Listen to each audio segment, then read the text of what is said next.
So picture this. You've just finished this massive, absolutely fantastic meal. You lean back, grab a huge ice-cold glass of water, and just chug the whole thing down, right? Millions of us do it literally every single day, completely on autopilot. But it kind of makes you wonder, is reaching for that water actually doing your body any favors right then? Or are you secretly making your digestion a whole lot harder? Well, welcome to today's Explainer. We're going to dive deep into exactly what happens inside your body when you down water right after eating. Okay, let's just get right into it. Now, look, I want to be super clear up front. Water is absolutely not the enemy here. Staying hydrated is, completely crucial for your overall health. But a ton of doctors and nutrition experts are now saying that the timing and exactly how much water you drink right after certain meals, well, it can actually make a massive difference.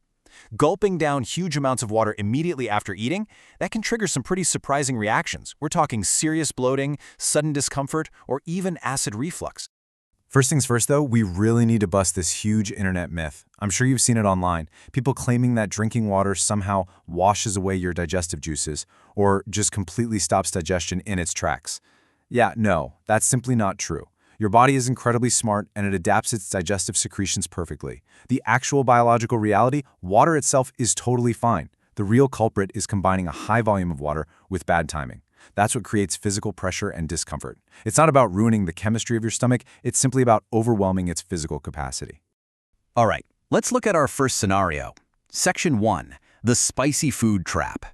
If you're a fan of hot curries, spicy wings, chili peppers, or really anything loaded with heat, you know exactly how this plays out. Your mouth is absolutely on fire, and your gut reaction is to instantly grab a giant glass of cold water.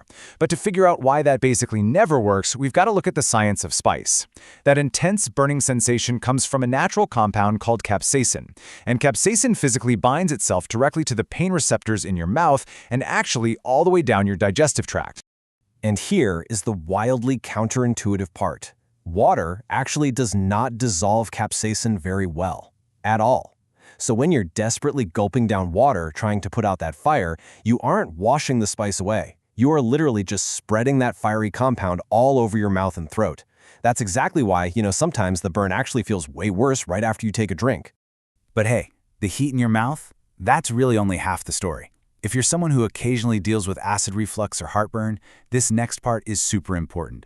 Think about it. You're rapidly filling your stomach with a big, spicy meal, and then immediately flooding it with a massive wave of water. You are essentially creating a pressure cooker down there. You're rapidly increasing the internal stomach pressure, and when that pressure builds up, it forces that stomach acid upwards, right into your esophagus. And man, that causes some real discomfort. So what's the game plan here? Obviously, we want to avoid chugging large amounts of water right away. What works better? Honestly, just taking small, tiny sips if you are genuinely thirsty, and giving your body a little time to start processing the food. Or even better, reach for dairy. Things like milk or yogurt are an absolute game changer. See, dairy contains a protein called casein, and casein acts like a magic eraser for spice. It literally unbinds the capsaicin from those pain receptors, giving you actual, genuine relief. Moving right along to our second scenario. Section 2, the fried food dilemma. Okay, so think about heavy, oily meals. Fried chicken, a loaded burger, a huge pile of fries, or deep-fried snacks. We've got to remember how our macros work here. Carbohydrates? They digest pretty fast. But fats naturally take a really long time to break down, which actively slows down how fast your stomach empties. That means after a super greasy meal, your stomach is basically working overtime, and it's going to stay full for a significantly longer period of time. Now you mix that slow digestion with, well, a perfect storm, really. Heavy fried foods aren't just packed with fat. They are usually loaded with sodium, salt. And what does salt do? It makes you incredibly thirsty. So picture this. You've got this heavy, fatty meal just sitting in your stomach. The high sodium is screaming at you to drink. And then you pour a massive volume of water right on top of the whole shebang. Because your stomach is emptying so slowly, that extra liquid literally has nowhere to go. The end result? Extreme fullness, massive bloating, and just feeling totally stuffed. But you don't have to just sit there feeling parched. Doctors actually recommend a much smarter approach for these heavy meals. Step 1. Just take small sips during the meal if you really need to wet your whistle. Step 2.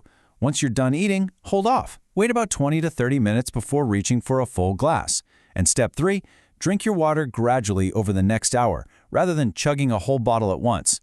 This keeps you perfectly hydrated, completely avoiding that whole overwhelmed stomach situation. Which brings us nicely to Section 3, your intelligent digestive system. You know, a lot of the time, we just think of the stomach as a simple bag or a container that food just drops into.